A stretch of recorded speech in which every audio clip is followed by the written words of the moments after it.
Welcome to One Room at a Time. I'm your host, Atticus LeBlanc. I'm the founder and CEO of PadSplit, the country's largest co-living marketplace. And I've spent more than 20 years in affordable housing as a property owner, developer, and now entrepreneur. And I'm glad you're tuning in today. If you like what you hear, please subscribe, leave a review, or suggest a guest. Today's episode is a special one. We spend a lot of time on this show talking with policymakers and industry leaders, but today we're going to be talking with someone who has lived the experience.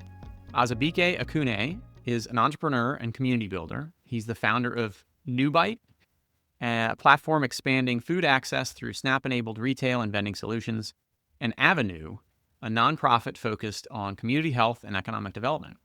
But before all of that, Azubuike was a PadSplit member in Houston, Texas, at a moment in his life when flexibility, affordability, and opportunity really mattered. Azubuike, welcome to the show. Where are we catching you? Thank you. Thanks for having me, catching me in Columbus, Ohio. Love it. Yeah. So yeah, let's dive right in, Azubuike, Okay. if you can. Tell us a little bit about your background and your journey before moving into PadSplit. And we were just chatting before the show about the meaning of your name, and I'm sure that was part of the inspiration for what put you on this journey. So yes, start as far back as you want to go, but tell us Okay. who you were before PadSplit. Great.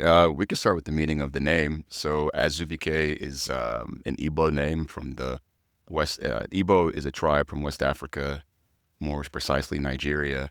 And the name means my strength is in my back, or my back is power, meaning that so long as I remember any history or any experience I go through, I can find power within it. And so it's like a remembrance tool. But Love it. born and raised, Columbus, Ohio.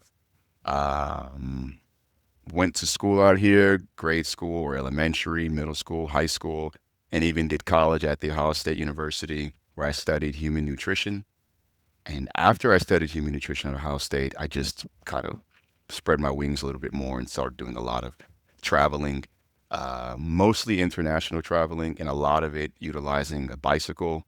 So I did bicycle trips from Chicago to Washington, D.C., California to Mexico. I've done other ones around Europe. I've done other ones in Australia, et cetera, et cetera. And on those trips, when I was, freshly getting out of high school, college, I was used to living in hammocks. I had long dreadlocks at the time. I was more hippie. You're a I man was of a the people.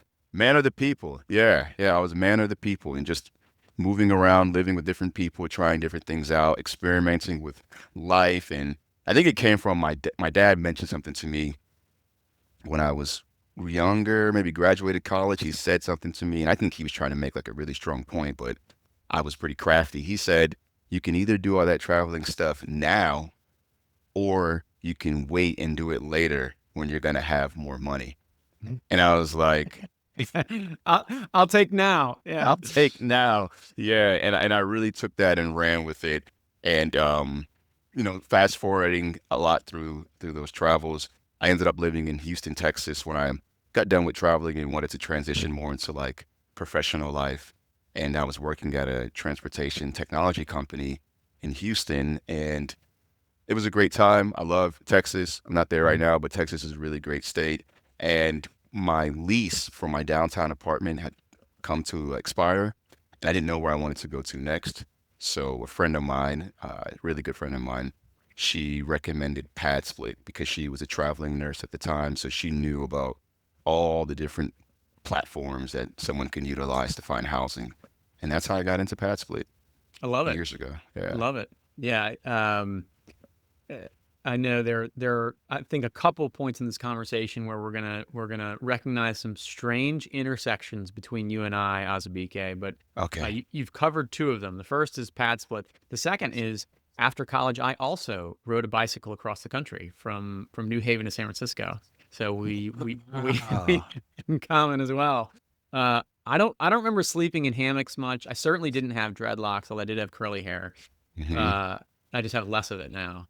But yeah, I was riding for Habitat for Humanity, and we were staying at random, just community buildings and like fire stations and Yeah. churches and all sorts of other random things. So I Nice. was Nice. also a man of the people for a bit there as well, and traveling while I was younger.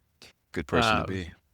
Well, back to PadSplit. So tell us like your first impression.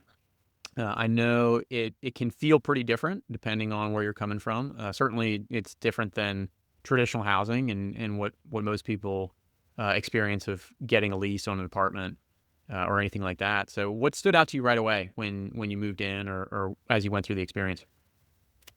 How clean the houses were. I was used to, if I was going to share a space with someone, I thought that it would be more, I would be able to feel the other guest's personality.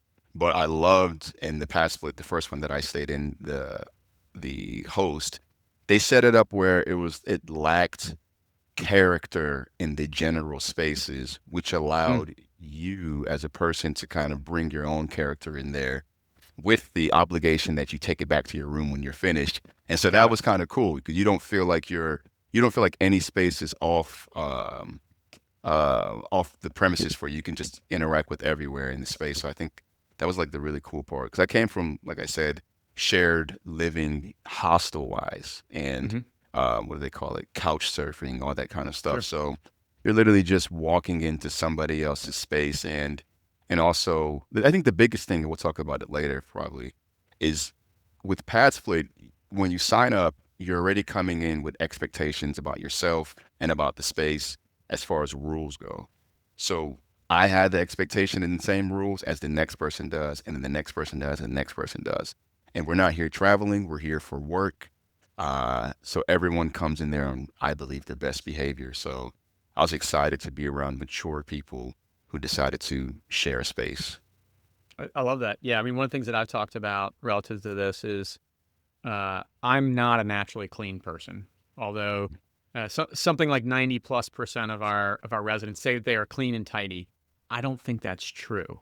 Uh, But uh, but even though I'm not a clean person, I tell people like when I stay at my in-laws, you can bet that I'm a lot cleaner than I would be normally. And I wonder how much of that same uh, I, I guess just awareness uh, is carries through to pad split experiences as well, where you have other people in the space who have similar expectations, and so everyone tends to be a little bit cleaner than they might ordinarily be.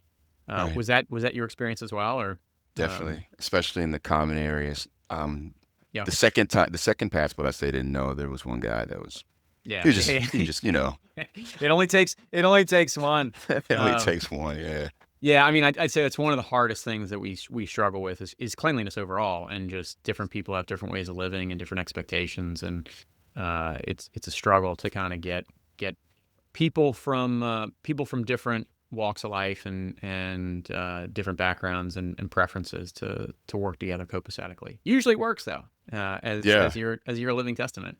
yeah. It usually does work. A lot of ego death allowed it to Yes. work for me, so Yes. I love that. it Yeah.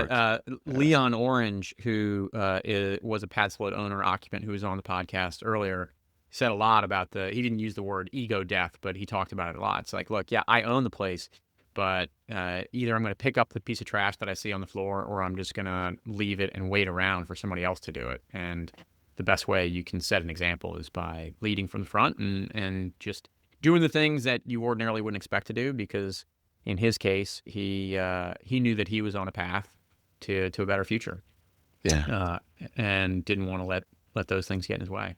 But yeah, tell us what else. I mean, what else you observed about the other people in the home and just personalities and I mean, and don't be afraid to like share some of the conflict or any of the juicier details as well. I mean, we want to keep it authentic here, um, but also like look, this story obviously has a happy ending as well. So Yeah. yeah, curious to know like any details you think everyone else should know about your experience as Yeah, as a it resident was first and foremost. thanks. Yeah. It was pretty good. I mean, I think both the passports that I stayed in were pretty they offered me a great experience about working with other people who weren't in the same like part of life that I was in. Like I said, I was Hmm. working for a tech company, so I was making a lot more money Mm, than some of the guests that actually probably all of the guests that I stayed with. But for me, it didn't. it didn't really affect the way I interacted with anyone. Instead, I just became more of a resource if needed, not necessarily a financial resource, but maybe a knowledge-based resource. And I kind of pulled that out of everyone to let that be the thing that you lead with, not necessarily your background or your financial status. We had one guy that was I called him a suspected white supremacist because he was just. I mean, I think probably he was, but Yeah. it was like, yeah, okay, the whole house is people of color, so whatever rhetoric you want to push is probably not going to fly Yeah. here. But he actually became a great conversation partner Hmm. because I had the opportunity to. We both had, well, he had the opportunity to have conversations with someone that wasn't from the background that he was from. And I don't know the lasting effect of it at all, but I think we were able to come to understandings on some things because I saw that more than him retreating to this stance that he was trying to promote was less about him actually feeling that way and him more Mm. feeling his back was against the wall. And Got it.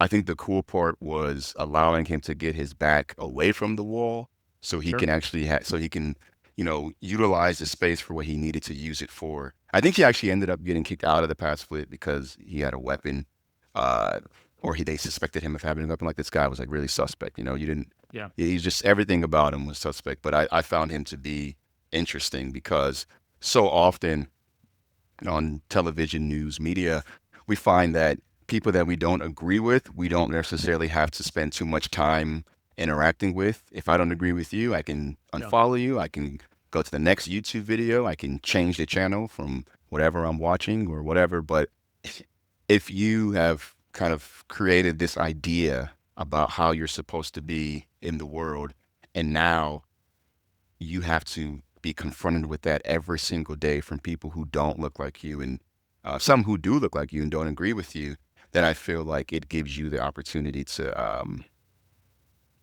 Well, you're learning to whether you learn want to or some. not, Yeah, right? yeah, Yeah. yeah, I mean, yeah. Because even when he uh, got kicked out, I still helped him. Like when he had medicine delivered, because he couldn't come to the property, but I still was like, okay, I can bring it to you hmm. because you need help more than you need hate. You need my Yeah. help. Yeah. So It's a I got the power. That's a power. powerful story, man. And Yeah. yeah, I mean, I talk a lot about uh, the capacity for early intervention in a shared living model where, like in a Hmm. traditional living environment, your visibility ends at the front door, right? You have no idea what's happening inside. And the pro and the con to a situation like PadSplit is your visibility now extends inside that front door, and you generally know what's happening at all times. And this is one of a great example in that, like, you just you can't pretend that certain things aren't happening. And if you guys are living in the same space, you're learning from each other, and you're learning to respect one another, whether you intended to or not, regardless of what your background happens to be. So that's super interesting. Yeah. Um, and I'm curious, like for you specifically, you mentioned you were probably earning higher income than most of the people that were there, and Yeah. we hear folks come for usually flexibility or affordability, a lot of times both. But like you made a conscious choice, even though you clearly didn't. You didn't need this option. You had other choices. It sounds like the gentleman you were just talking about would have taken other choices if he'd had them. I mean, assuming that he Yeah. was uh, he had the predilections that you alluded to. I can imagine this wouldn't have been his first option, but but yeah, in your case, like you had options and you still chose this. So yeah, I was just curious to know, like, why did you do that? And I assume it was for flexibility, but like what was the goal for you? Flexibility, experience, micro adventures, all Hmm. these things tied together. I mean, I still, I think they call it like a wanderlust. I think that's like the Pinterest word to call the person. Yeah. Like, I still yearn for those kind of meeting new people, being in unique environments. So it was a little bit of that. It's like, oh, I get to live with people. That's kind of cool and save a lot of money. Um, you save a lot. And I think the flexibility part is something that I feel like I always encourage people to live with. Hmm. Um, Especially if you have a point in time in your life where, at the moment I didn't have a wife, no children, just, bills.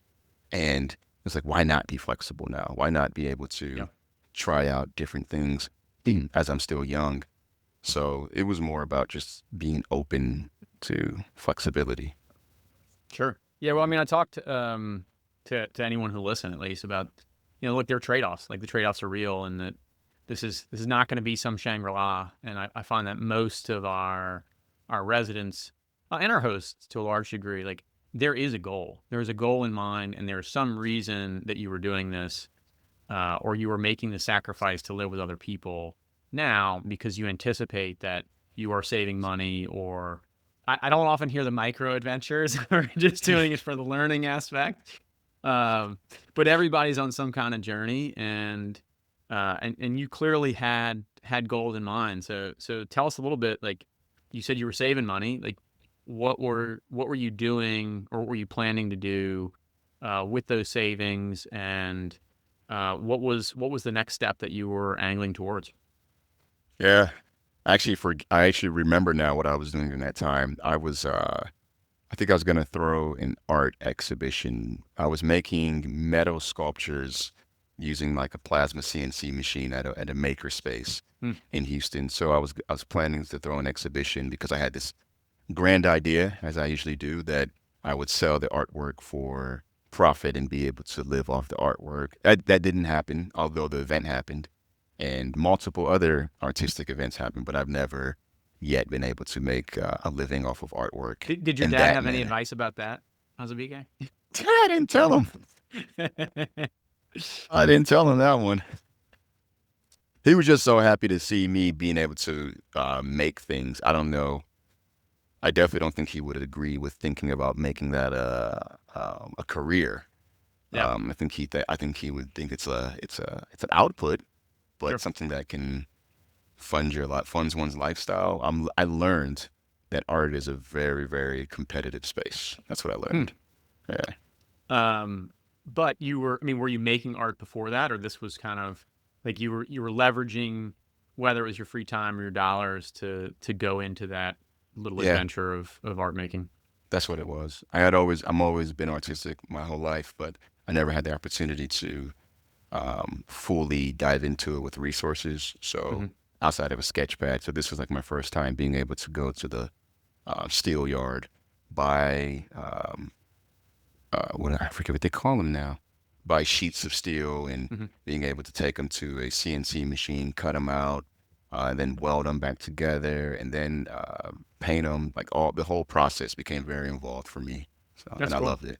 Yeah, Yeah, no, it's when I first got into this business, I assumed everybody would have a similar trajectory, and that people would move in, they'd want to save money, they'd want to get their own place, uh, and that happens a lot. And that most people would be looking for just the financial freedom, and I'd say that's still probably the majority, but two early cases similar to yours showed me that that's not actually a thing for a lot of people, mm, and one was the guy wanted to shop at Whole Foods because he wanted to buy total organic food, and I know this is going to relate to the next part of your story, um, where this gave him the ability to just eat much healthier than he would otherwise have been able to living in a food desert. And then the other one was this guy moved from like in town Atlanta out into the exurbs, and mm. I thought, why on earth would anyone do that? And it was because his grandson lived out there and he wanted to be close to his grandson. And so, like, some That's of these things nice. are just totally unpredictable, but the marketplace model allows everybody to pursue totally different paths, whatever Yeah. they happen to be. And so, yeah, let's move on to the next phase of your journey. Okay. So you move on from PadSplit, and then what? Let's see. I move out of PadSplit, and I'm still in Houston. Hmm. I move into an apartment, and like I said, that jitterbug kept flying in me again, and I was like, well, I want to go travel for the summer. I forget what I wanted to do for the summer. It was something. Oh, I know what it was. I wanted to move back to Columbus to help my mom renovate one of her properties. Okay. But I was like, well, how am I going to pay rent in my apartment? So what I did was I think I had a 2-bedroom apartment, and I had a friend of mine, an artistic friend. We built up we built up walls that kind of subdivided the living room, dining room, and I put beds there and renting them out to That's people. revolutionary. Yeah. So that's what I did, and I did that for a couple of months. I did that for the summer, and it actually paid the rent for the summer. Um, and that was a cool process. So that was happening in Houston while I was in Columbus, Ohio, helping my mom take. She has a duplex, so we were taking one side of it and renovating it because I had told her about this pad split thing that I stayed in, and she was like, "Well, let's see if we can try it in Columbus." And at the time, pad split wasn't in Columbus, so we listed it room by room on Mm, Airbnb.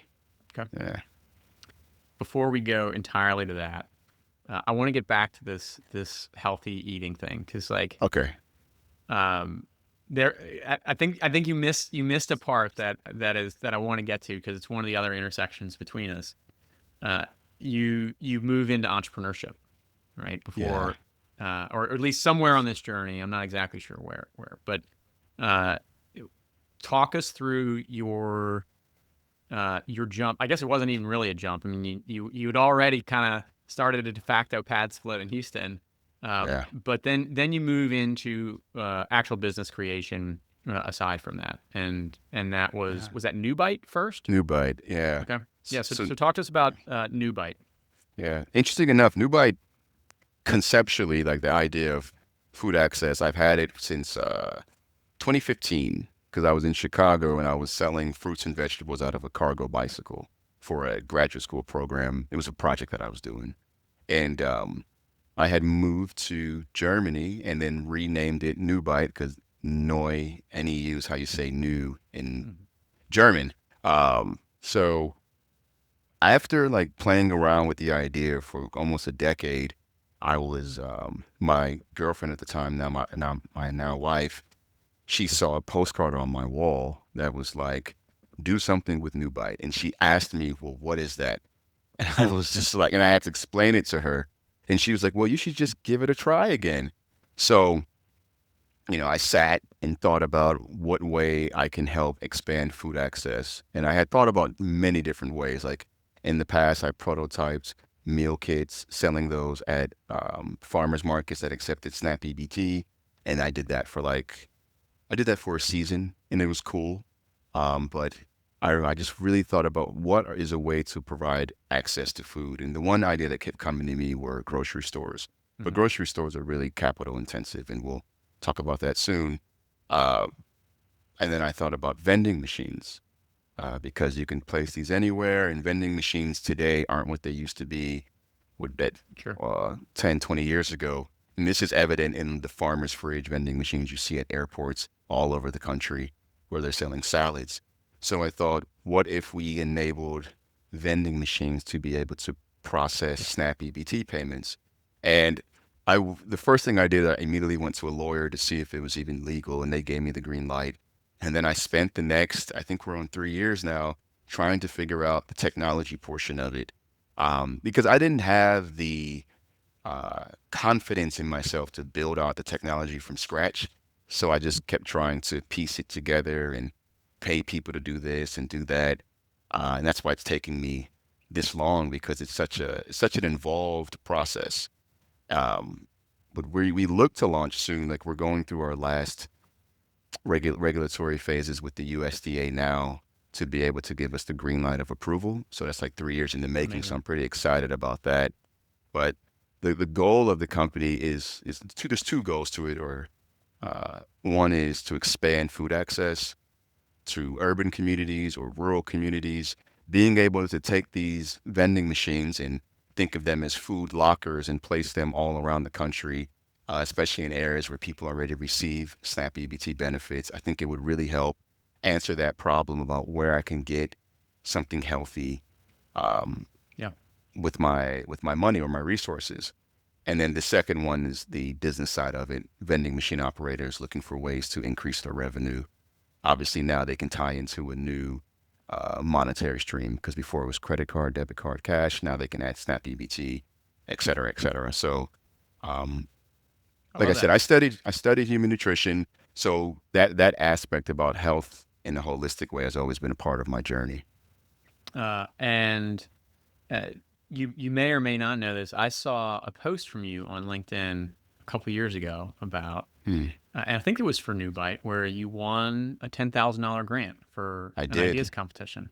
Is that right? Yes, I did. Yeah, that was there. And for our listeners who may not know, that was actually why I started PadSplit as well. Was I got a $10,000 grant from Enterprise Community Partners and JP Morgan Chase that gave me the confidence to say, "Oh, like let's actually go do this." And so it was really funny because I'd known at that time that you had been a previous PadSplit member, that you had then gone on to win this grant and start this Yeah, amazing company, and just thank you. absolutely love the concept. Have absolutely seen a need for it in so many of the communities that we serve, and the, the food options for so many of our members is really pretty terrible. And Yeah, I mean, it's easy to get any sort of fast food, and really really difficult to get anything remotely healthy.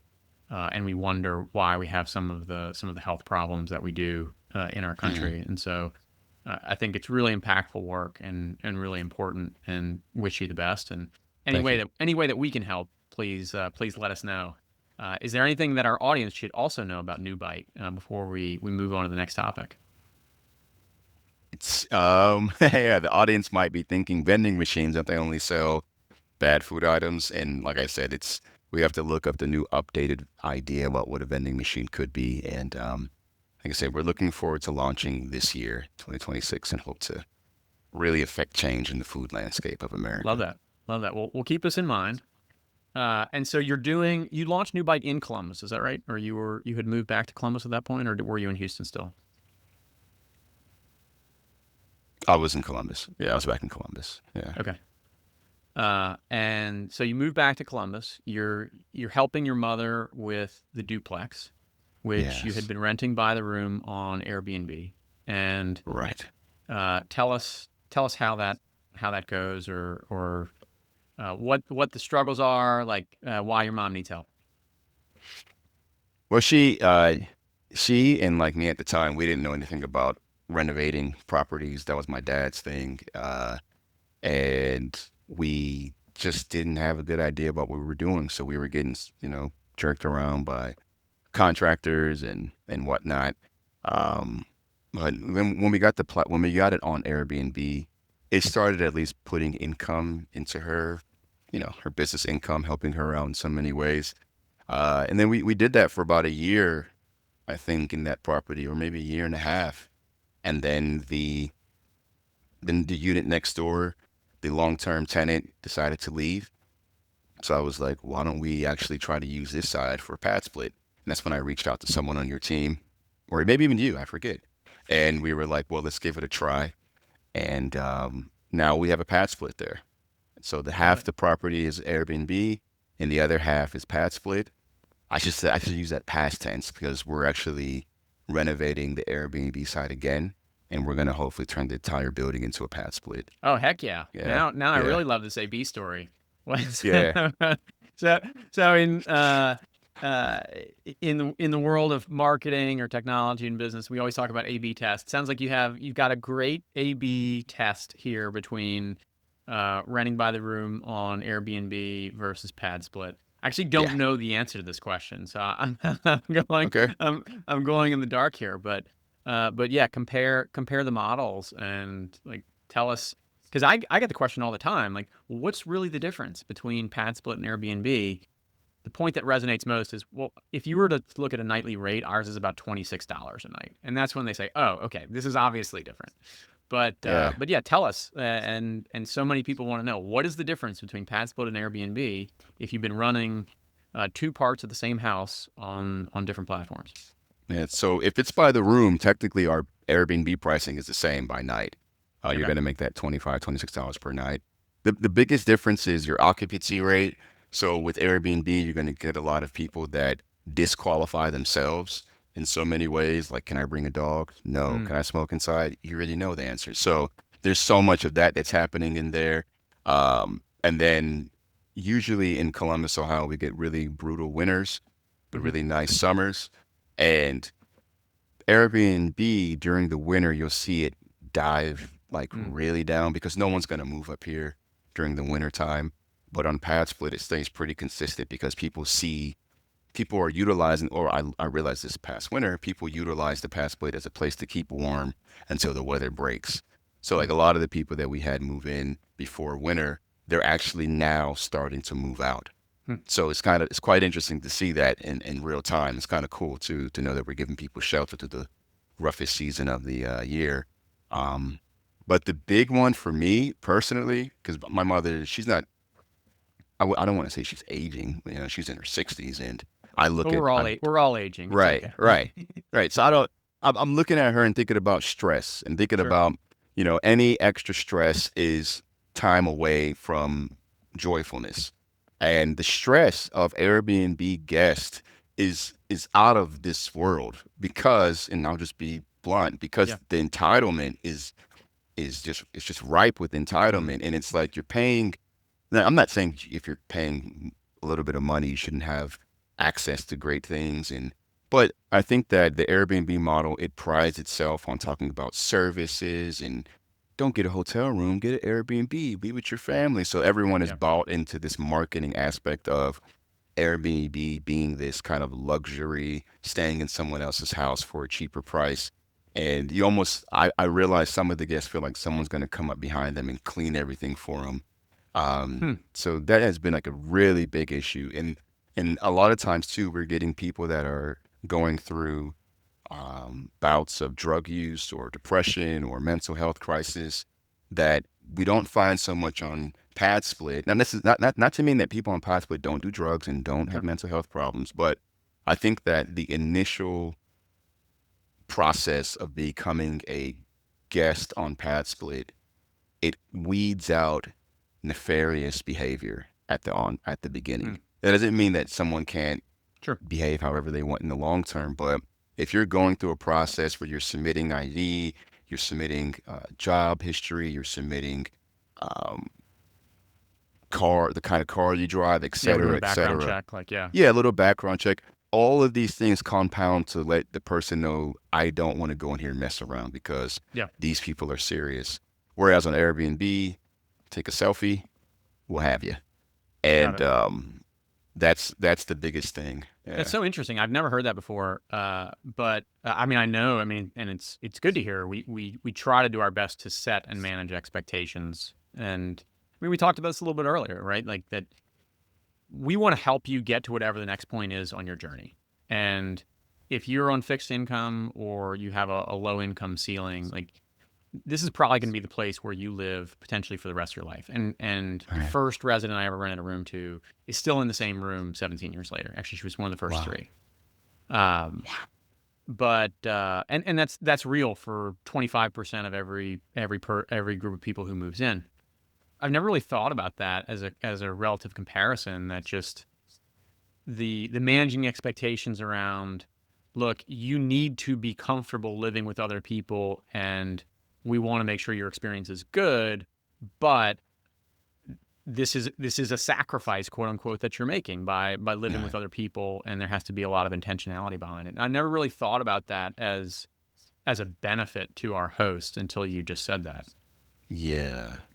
It's Airbnb is it's a great business. Brian, I think that's his name's the CEO. Yeah. I think he really did a good job with his business, but I also think that the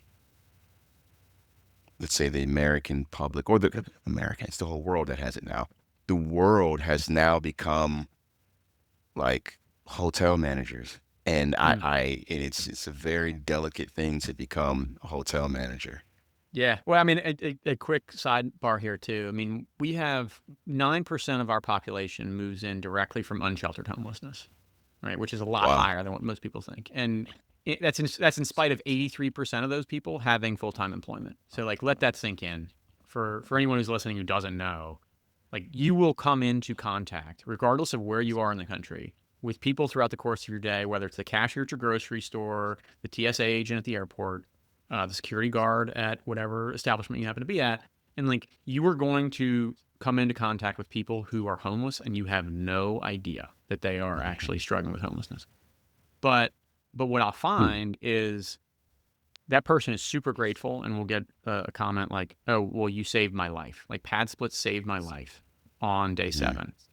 And by month 6, they've adapted and they're complaining about, well, why is it 73 degrees and not 72 degrees? or Yeah. like, yeah, the cleaner didn't come today. So like we're infinitely adaptable as humans, both for good and for not. Yeah. And so yeah, it's a super interesting evaluation in that, like, yeah, Airbnb has become this incredibly powerful tool, and we certainly took a tremendous number of lessons from them as we built our marketplace. But at the same time, you can be victims of your own success, and that, like, I've always talked about, oh, well, look, I want to be able to create economic mobility for people who don't even necessarily have the economics, and they can move around and have, what do you describe them as, micro adventures, from Yeah. and transfer from one part of the country to another.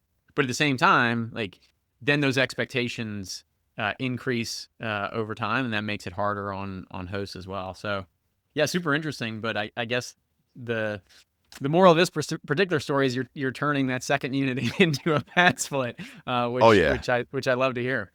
Yeah. Yeah. That one, and I have another duplex that I'm um, thinking about turning it into a PadSplit too. So we'll have some units in Columbus. Well, fantastic. So, Yeah. I mean, what an amazing story, though, Azubuike. I mean, I love this, like, PadSplit member. Well, first traveler, world and national traveler, There we go. full of micro adventures, then on to PadSplit, and you clearly had parts of your journey in mind, but also wanted the flexibility for some artwork along the way, and now full circle to PadSplit host, expanding to create more opportunities for others. Yeah. Before we close out, any other stories from like as a PadSplit host, and like how your membership has informed how you host? I think the one thing I want to do is remain vigilant about when you do upgrade a house and you're having more people living in it. It's really important to make sure that you upgrade all the utilities, because when you're adding 4 people to using the shower, 4 grown people using the shower and water and washer and dishwasher at the same time, everything, and make sure you have to upgrade that, or you're gonna lose some. You're gonna get a lot of leaks. But one thing that I've really been informed about is how many people you can really help just by giving them a place to lay their head with a Mm. strong Wi-Fi connection. Um, a lot of the people are, when they're looking for work, they're doing it online. They're not printing out flyers and resumes. They're doing everything from their computer, and they want to do it in a space that feels safe to them. The neighborhood that we're in, I actually live in the neighborhood, 3 minute walk from the pad split. Safe neighborhood, um, up and coming neighborhood. I mean, it is. I don't even know if it's up and coming, or just it is a great neighborhood. And I think about it like allowing people to live within 5 minutes of our downtown area, access to almost any bus line in the city, in the greater city. I think that's a really great advantage that you're giving people, to helping them strengthen um, their own future and their destiny. So many times, people that don't have a lot of money, they have to live in really bad areas, far away from the city center. Getting to the city center feels like a dream come true. But I really love the opportunity to provide people with a living space that they can just walk downtown, enjoy some of the festivities that happen in the city. And the space is always kept clean too, so they can always come home to a peace of mind. Because I can see by some of the members' cars when I walk by it, a lot of them do look like they've spent a lot of time living in their cars. Yep. So I add the extra emphasis to keep the place tidy and clean, so Mm. they can be like, yeah, I live in a clean place. Like, there might be other things happening in my life, but I know that the person that is hosting me, myself and my mother, we are we're focused on making sure that you at least feel like you're like Yep. you deserve this. Like, this is for you. This is not for us. So I really Yeah. enjoy that part. Our guiding principles, and we hope these apply to all hosts, and it certainly sounds like they do here, are care, show, prove. Care, show, prove. And you guys are doing all three, so I love that. Thank Well, you. yeah, I'm sure there are a lot of people that are listening that may be in a similar position and trying to figure out their next move. And just love that this story, kind of brings to light something we talk about, that housing is more than just a place to live, and really can be a platform for everything that comes next. And certainly sounds like it was for you, and is for a lot of your members as well. Last question. I mean, advice that you would give to someone who's considering their next move, and maybe at a similar crossroads. Yeah, I'd say do a little bit of that ego death and just go and, live with different people. Get around a different group of people that you didn't think that you had anything in common with, and just make things happen. Force commonality with these people. Love it. Yeah, force those conversations. Compassionate directness. That's another core value of ours. Compassionate directness. I like that. Compassionate directness. Yeah, that's great. Well, let's wrap up, Azubuike, with a quick round of questions. This is kind of our fast break session. So one word to describe your PadSplit experience. Exciting. Biggest lesson from that chapter of your life.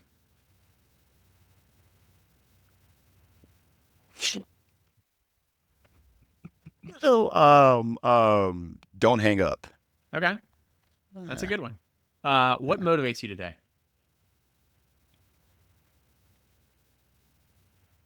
A clear future, a clear road ahead. Yeah. And what's a daily habit that you can't miss? Going to the gym. Love it. What's next for NeuBite? Hey, we're going to be in every single state in United States territory in the next 5 years, and we're going to expand food access, and we are going to make sure that the USDA's SNAP EBT program survives through this administration and through anyone else that wants to try to take it away. All right. Yeah. Azubuike, incredible conversation. Thank you so much for everything that you do. Love following your journey, and if there's anything that I can do to be helpful along the way, please don't hesitate to let me know. But from exploring a new city to building social impact company, you've really shown what's possible when people have the ability to invest in themselves. For our listeners, you can learn more about Azubuike on LinkedIn and at NeuBite. Shop NeuBite, that's NEUBITE.com. We will link to both in the show notes.